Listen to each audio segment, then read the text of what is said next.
We have a two-party system. Yeah. And so again, because this point gets made all the time, like people who don't understand policy very well will say, "Oh well, there's both sides are bad. They're both evil."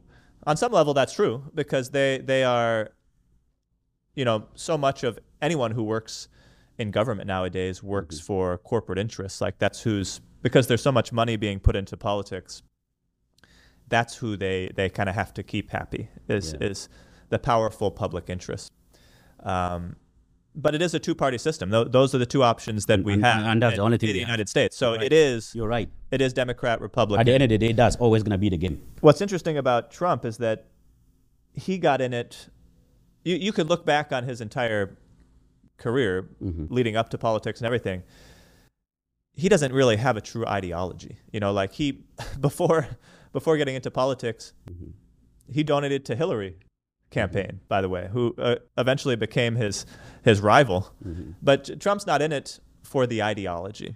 Trump is in it for the power and the self-interest. It's because education is one of the most complex issues. Yeah. And sorry to tell you, I mean, everything ties into policy.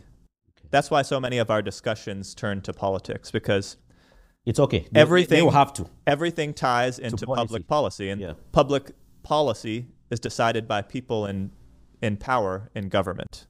So that's why everything tends to evolve into who is in power, because these are the ones making the decisions, and that very much includes education. Yes, sir. Absolutely. And we're about to see major cuts to education funding under Trump and the Republicans. They tend to favor private schools.